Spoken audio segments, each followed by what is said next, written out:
How my brain turns small favours into emotional landmines. RSD, I think.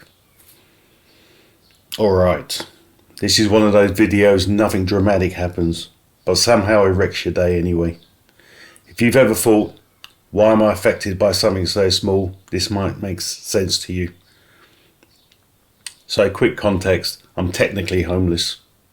I'm house sitting for a kind woman who's recovering from cancer surgery. I pay a small amount each week, basically camping fees with walls. I'm grateful, genuinely. This isn't a complaint video, but gratitude doesn't switch your brain off. That's kind of the problem. She casually asked one day, do you think you could do a bit of decorating? I can. I've done this stuff my whole life. I'm more than capable. And here's where my brain kicks into gear. I don't think paint a wall. I think, what's the end result supposed to be?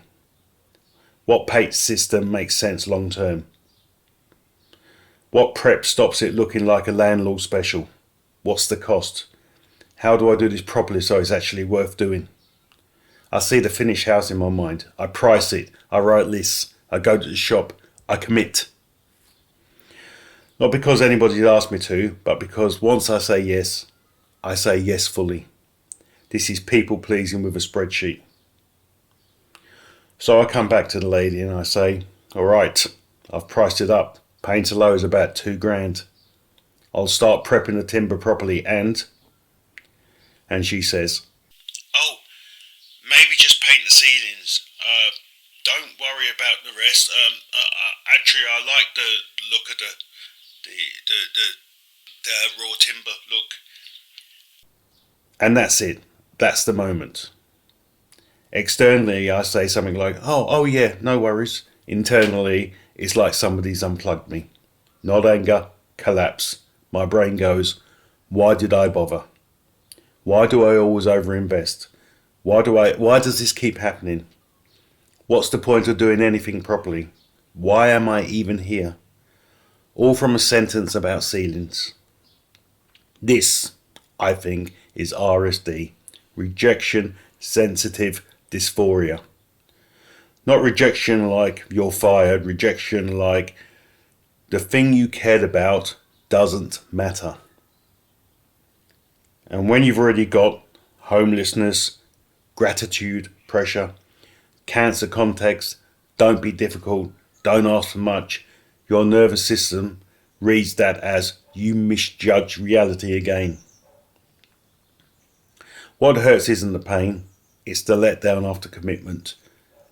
I didn't just lose a task, I lost a sense of usefulness, a sense of contribution, a tiny bit of dignity that I've built into my head. And yes, that sounds dramatic. That's the point. I know this is my wiring.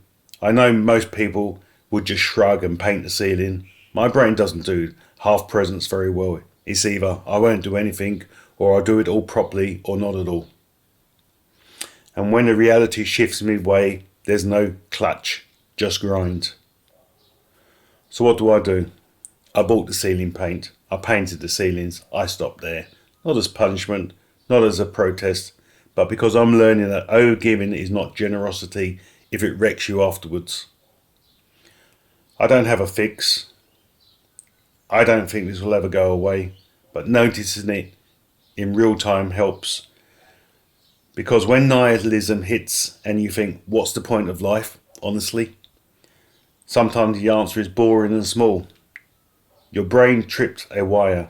Not everything is a referendum on your worth. If this sounded uncomfortably familiar, you're not broken, just sensitive in a loud world.